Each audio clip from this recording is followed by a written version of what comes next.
Praise the Lord. परमेश्वर का धन्यवाद आज के सुंदर दिन के लिए खुदावंद ने हमारे को जीवितों की ज़मीन पर जीवित रखा और ये समय दिया कि आज हम परमेश्वर के पवित्र वचन में मनन करेंगे। और आज हम बात करेंगे कि विश्वासपूर्ण न्याय का सामना करना, यानी कि जब खुदा की आमद इस संसार के अंदर होगी तो हम सभी जानते हैं कि हम सबका न्याय किया जाएगा, क्योंकि वचन हमारे को बताता है प्रेरितों के काम 17 बाब और उसकी 31वीं आयत। प्रेरितों के काम 17 बाब और उसकी 31वीं आयत में यहाँ पे परमेश्वर का वचन कहता है कि उसने एक दिन ठहराया है जिसमें वह जगत का न्याय किया करेगा। अजीजों, यहाँ पर हमारे को परमेश्वर का वचन ये बताता है कि उसने एक दिन ठहराया है जिसमें वो जगत का न्याय करेगा। किसी को भी कोई छूट नहीं मिलेगी, कोई भी अदालत के इस बुलाए हुए सम्मान से नहीं बच सकता। जब परमेश्वर इस संसार में न्याय करेगा तो सबको उस न्यायालय में हाजिर होना पड़ेगा। हर व्यक्ति को परमेश्वर के सामने, परमेश्वर के न्याय आसन के सामने उपस्थित होना पड़ेगा। और हम देखें वचन हमारे को बताता है 2 कुरिन्थियों 5 बाब और उसकी 10वीं आयत में लिखा है, क्योंकि अवश्य है कि हम सबका हाल मसीह के न्याय आसन के सामने खुल जाए, चाहे हम विश्वास करें या ना करें। लेकिन जब मसीह का न्याय का सिंहासन होगा, जब मसीह जब न्याय के लिए आएगा तो हमारा जो भी काम होंगे वो सब के सब परमेश्वर के सामने खोले जाएंगे, चाहे हम इस चीज़ को अभी पसंद करें या ना करें।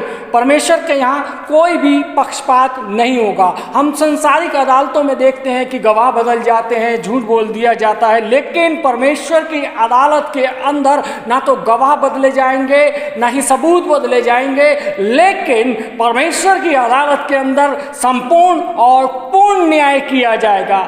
जब हमें स्वर्ग की अदालत बुलाएगी तो हमें उपस्थित होना पड़ेगा, ज़रूर जाना पड़ेगा स्वर्गीय अदालत के बुलावे पे। यदि हम देखें रोमियो 14 बाब और उसकी 12वीं आयत में यहाँ पे परमेश्वर का वचन इस प्रकार कहता है, पौलुस कहता है, इसलिए हम में से प्रत्येक परमेश्वर को अपना लेखा देगा। अजीजों, यहाँ पर हम देखते हैं परमेश्वर का वचन हमारे को बताता है कि यहाँ से प्रत्येक व्यक्ति परमेश्वर को अपना लेखा देगा। स्वर्गीय अदालत का फैसला प्रत्येक मनुष्य के भाग्य को सदा के लिए निर्धारित करेगा। जो वहाँ पर न्याय किया जाएगा वो एकदम सटीक न्याय होगा और फैसला जो होगा वो कभी भी नहीं बदलने वाला होगा। उस फैसले को कोई नहीं बदल सकता जो फैसला परमेश्वर करेगा, क्योंकि उससे कोई ऊंची और अदालत है नहीं। यदि हम संसारिक अदालतों को तो देखते हैं तो हम लोअर कोर्ट में जाते हैं, फिर हम हाई कोर्ट में जाते हैं, फिर हम सुप्रीम कोर्ट के अंदर जाते हैं, और जब सुप्रीम कोर्ट में भी बात नहीं बनती है तो क्या होता है कि हम डबल बेंच को हम मामला सौंप देते हैं। लेकिन यहाँ पर ऐसा नहीं होगा, एक ही बारी में यहाँ पर फैसला होगा, क्योंकि इस ब्रह्मांड के अंदर और कोई उससे बड़ी अदालत नहीं है। हर व्यक्ति का न्याय परमेश्वर के न्याय आसन के सामने होगा, क्योंकि वचन कहता है दानियल नबी की पुस्तक 7 बाब और उसकी 9वीं और 10वीं आयत में लिखा है कि मेरे देखते देखते सिंहासन रखे गए और कोई अति प्राचीन विराजमान हुआ, उसका वस्त्र हिम का सा उजाला था और उसके सिर के बाल निर्मल ऊन सरीखे थे। उसका सिंहासन अग्निमय और उसके पहिए धधकती हुई आग कैसे थे। उसके सम्मुख से आग की धारा निकल कर बह रही थी। हजारों हजार लोग उसकी सेवा टहल कर रहे थे और लाखों लोग उसके सामने खड़े थे। न्यायी बैठ गए और पुस्तकें खोली गई। यहाँ पर हम देखते हैं कि दानियल पिता परमेश्वर या अति प्राचीन को उस अनंत सिंहासन पर बैठा हुआ देखता है और असंख्य दूतों से घिरा हुआ देखता है। आप ध्यान दें कि यहाँ पर जब अदालत होगी तो यहाँ पर एक सिंहासन होगा, उस सिंहासन के ऊपर परमेश्वर विराजमान होगा। और वचन आगे हम देखते हैं कि डैनियल ने अगले दर्शन में क्या देखा। यदि हम देखें दानियल नबी की पुस्तक 7 बाब और उसकी 13वीं आयत में यहाँ पर परमेश्वर का वचन कहता है कि मैंने रात में स्वप्न में देखा और देखो मनुष्य की संतान सा कोई आकाश के बादलों पर आ रहा था। वह उस अति प्राचीन के पास पहुंचा और उसको वे उसके समीप लाए। यहाँ हम देखते हैं कि दानियल जो है एक स्वप्न के अंदर उस स्वर्गीय अदालत का दृश्य देख रहा है। यहाँ परमेश्वर का पुत्र अति प्राचीन के साथ यानी कि प्रभु यीशु मसीह पिता परमेश्वर के समक्ष खड़ा हुआ दिखाई देता है। बिल्कुल पृथ्वी के जैसे अदालती दृश्य होते हैं उसी प्रकार का वहाँ पर दृश्य देखता है। और हम देखते हैं वहाँ पर गवाह जो हैं वो स्वर्गदूत हैं, जिन्होंने सब कुछ देखा है और सब कुछ लिखा है। इस संसार के अंदर रहते हुए हम जो भी काम करते हैं, चाहे हम सबके सामने करते हैं, चाहे हम चोरी छुपे करते हैं, लेकिन वो स्वर्गदूत निरंतर हमको देखते रहते हैं और हमारे एक एक शब्दों की ओर ध्यान देते हैं। एक एक शब्द, एक एक बातें, एक एक काम परमेश्वर के यहाँ रिकॉर्ड हो रहा है, लिखा जा रहा है। सिंहासन के सामने मनुष्य का वकील यानी कि यीशु मसीह खड़ा है। क्योंकि हम देखें जैसा यूहन्ना ने लिखा है, पहला यूहन्ना 2 बाब और उसकी पहली आयत में लिखा है कि पिता के पास हमारा एक सहायक है, अर्थात धार्मिक यीशु मसीह। यहाँ पर हम देखते हैं कि यूहन्ना कहता है कि पिता के पास हमारा एक सहायक है, यानी कि यीशु मसीह। जब हम संसारिक अदालत में जब हम जाते हैं, दुनियावी अदालतों में जाते हैं, तो हमारा जो सहायक होता है एक संसारिक वकील होता है जो हमारा पक्ष लेता है और जो हमारे को बचाता है।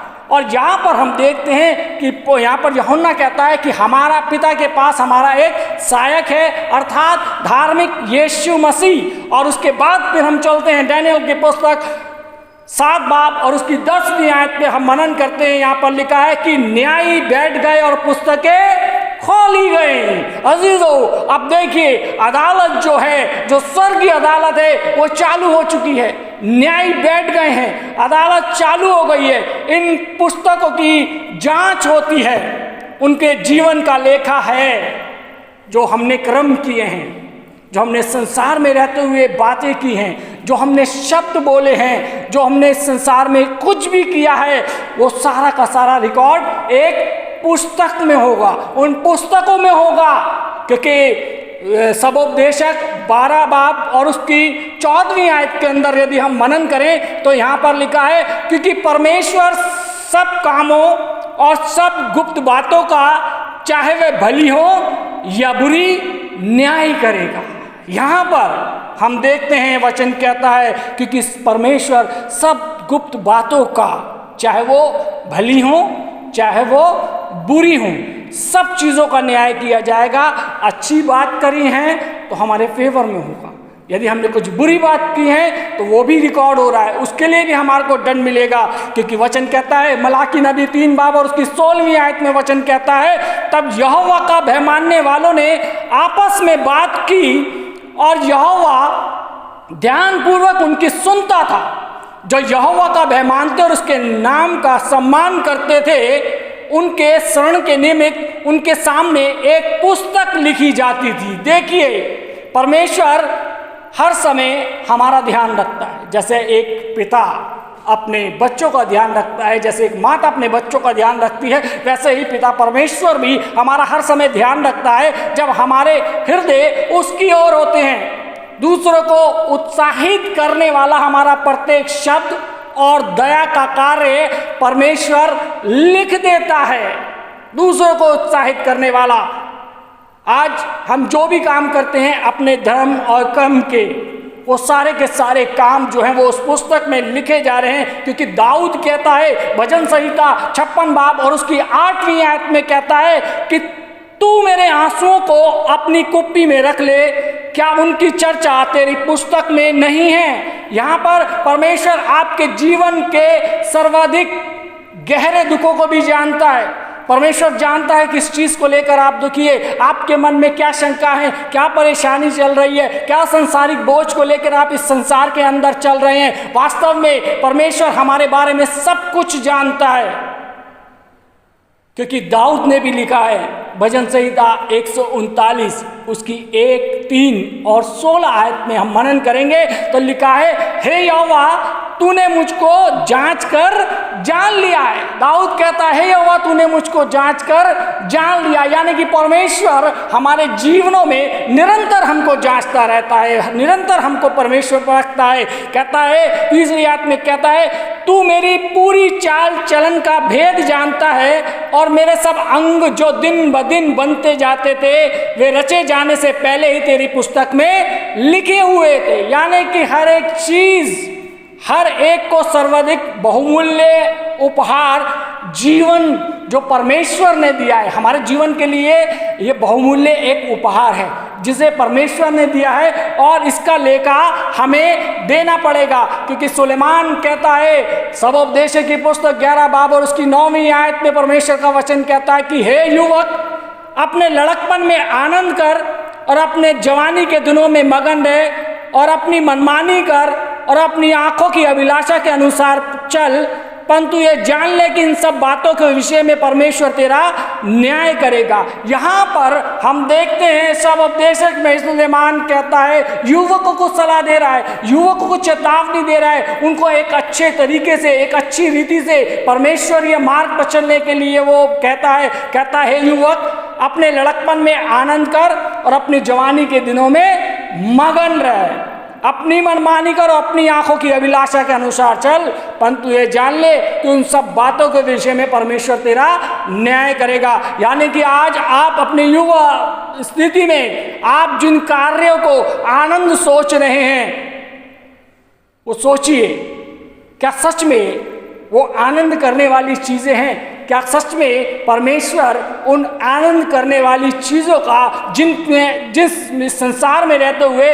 हम आनंद भोग रहे हैं, कहीं वो हमारे लिए दुख का कारण ना बन जाए, कहीं वो एक ऐसा सबूत ना बन जाए हमारे जीवन के लिए कि हमारे लिए दंड का कारण हो। तो इसलिए जवानों के विषय में यहाँ पर कहता है, क्योंकि वचन कहता है मत्ती रचित सुसमाचार 12 बाब उसकी 36 और 37वीं आयत में यहाँ पर परमेश्वर का वचन कहता है कि जो निकम्मी बातें मनुष्य कहेगा न्याय के दिन हर एक बात के कारण निर्दोष और अपनी बातों के कारण दोषी ठहराया जाएगा। देखिए यहाँ पे क्या कहता है कि जो निकम्मी बातें मनुष्य कहेगा, कई बार हम बात में हमारे मुंह से अपशब्द निकल जाते हैं, बार बार हम उन चीज़ों को ठीक करने की कोशिश करते हैं, लेकिन क्या है कि वो हमारी आदत बन चुकी है। बार बार हम अपने मुंह से गलत शब्द निकालते हैं।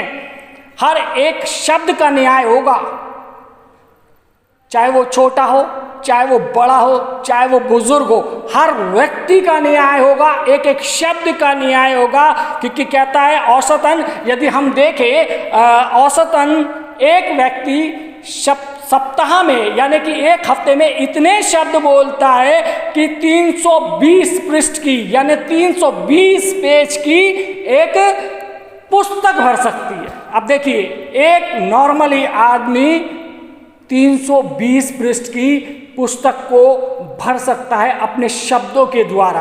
तो हम इसको देखें 60 साल की उम्र तक देखते हैं, हिसाब लगाते हैं तो 60 साल की उम्र तक ये पुस्तक 3000 किताबें बन जाएंगी। यानी कि 3000 किताबों का जो लेखा होगा या उससे भी अधिक हो सकती हैं।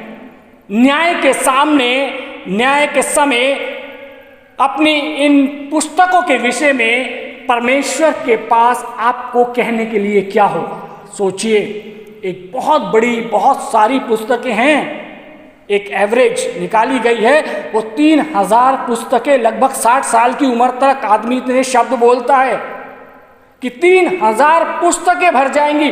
और हम सोच सकते हैं उन 3000 पुस्तकों में हमारे कितने ऐसे शब्द होंगे जो परमेश्वर को नापसंद हो। इतना ही नहीं, उन शब्दों के पीछे क्या उद्देश्य छुपा है और क्या कार्य है, वो भी परमेश्वर के सामने प्रकाश में लाया जाएगा। यदि हमने ये बात बोली थी तो क्यों बोली थी, उसके पीछे का कारण क्या था, उसका रीजन क्या था, ये सारी की सारी चीजें परमेश्वर के न्याय के आसन के सामने खोली जाएंगी। क्योंकि वचन कहता है 1 कुरिन्थियों 4 बाब और उसकी 5वीं आयत में लिखा है, वे उन बातों को जो अंधेरे में छिपी हैं प्रकाश में लाएगा और मनुष्य की मनोभावनाओं को प्रकट करेगा। मनुष्य अपने मित्रों और यहाँ तक कि अपने परिवार को मूर्ख बनाने में सफल हो सकता है, परंतु परमेश्वर को मेरे अजीजों कोई मूर्ख नहीं बना सकता है। परमेश्वर मनुष्य की मनोभावना को जानता है। परमेश्वर जानता है कि हमारे हृदय में क्या चल रहा है। ये कार्य हमने अच्छे के लिए किया या ये कार्य हमने बुरे के लिए किया। ये कार्य हमने किसी की भलाई के उद्देश्य से किया था या ये कार्य हमने किसी की बुराई के उद्देश्य से किया था। ये सारी की सारी हमारी मनोस्थिति जो है वो परमेश्वर जानता है, क्योंकि वचन कहता है मत्ती रचित सुसमाचार 16 बाब और उसकी 27वीं आयत में लिखा है, हमें बताया गया है कि जब यीशु आएगा वो प्रत्येक को अपने कामों के अनुसार प्रतिफल देगा। और ये बात हमारे को पहले से ही बता दी गई है कि जब मसीह आएगा तो प्रत्येक को उसके कामों के अनुसार जो है परमेश्वर उसका फल देगा। हमारे भले काम ही नहीं किंतु परमेश्वर का अनुग्रह हमारे उद्धार का कारण है। ये हमेशा याद रखिए, हमारे काम इतने अच्छे नहीं है जो हमारे को उद्धार मिल सके, लेकिन ये परमेश्वर का अनुग्रह जो है हमारे उद्धार का कारण है। भले काम निश्चय ही सच्चे लोगों द्वारा नहीं किए जाते। परमेश्वर और मनुष्य के लिए प्रेम से भरे हृदय के परिणाम अपने आप हो जाते हैं। यदि मेरे जीवन के अंदर ईश्वर है, यदि मैं वास्तव में धार्मिक हूं, तो मेरे जीवन के अंदर से धार्मिकता ही निकलेगी। मेरा जीवन एक अच्छे काम के लिए परमेश्वर ने सृजा है। यदि वास्तव में, यदि मनुष्य को दिखाने के लिए नहीं, यदि हमने सच में धार्मिकता की झिलम पहन रखी है, यदि हम सच में धार्मिक व्यक्ति हैं, तो हमारे जीवन से धार्मिकता की बातें ही निकलेंगी। क्योंकि मीठे सोते से कभी भी खारा पानी नहीं निकलता। अजीजों, आम के पेड़ पे कभी भी निमकोलियां नहीं निकल सकती। क्यों? क्योंकि वो आम के डीएनए के अंदर ही है, मिठास, कड़वाहट नहीं है। ऐसी एक सच्चे और धार्मिक मनुष्य के जीवन के अंदर से वो बुरी बातें निकल ही नहीं सकती। परमेश्वर और मनुष्य के लिए प्रेम से भरे हृदय के परिणाम आप ही हो जाती हैं ये बातें।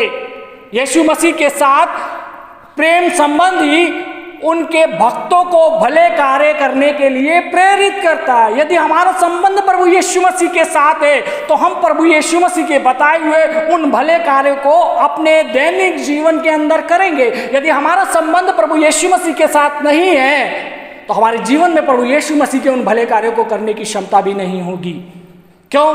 क्योंकि हम उसके नियमों को मानेंगे नहीं। वचन कहता है, सुलेमान कहता है सबोपदेशक 12 बाब और उसकी 13 और 14वीं आयत में वचन कहता है, लिखा है कि जब सब कुछ सुन लिया गया, निष्कर्ष ये है परमेश्वर का भय मान, उसकी आज्ञाओं का पालन कर, क्योंकि मनुष्य का संपूर्ण कर्तव्य यही है, क्योंकि परमेश्वर प्रत्येक बात का न्याय करेगा। पृथ्वी पर हमारी न्याय प्रक्रिया में, इसे अदालत में जांच की जाती है, निर्धारित करना होता है। अदालत को ये निर्धारित करना होता है कि हमने क्या अपराध किया है या क्या कानून हमने तोड़ा है। केवल तभी कानून का उल्लंघन है जब एक आदमी दोषी पाया जाता है।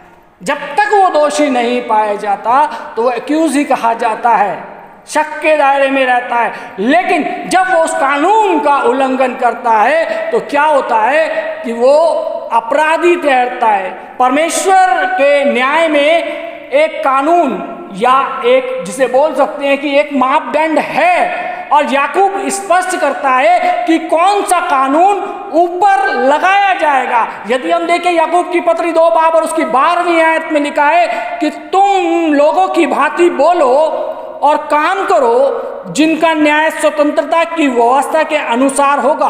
पिछले पद में याकूब आज्ञाओं में से 2 का जिक्र करता है कि व्यभिचार ना करना, हत्या ना करना। इसलिए परमेश्वर की 10 आज्ञा की व्यवस्था ही स्वतंत्रता की व्यवस्था है। यानी कि ये जो 10 आज्ञाएं जो हम अक्सर जब हम छोटे थे तो संडे स्कूल में हमारे को ये मुंह जबानी याद कराई जाती थी, उसका मेन रीजन यही था कि सारा का सारा सारांश इधर से ही मिलता है। इन्हीं 10 आज्ञाओं के द्वारा मनुष्य के जीवन का न्याय किया जाएगा। ये 10 आज्ञा हैं मेरे अजीजों, मनन कीजिएगा।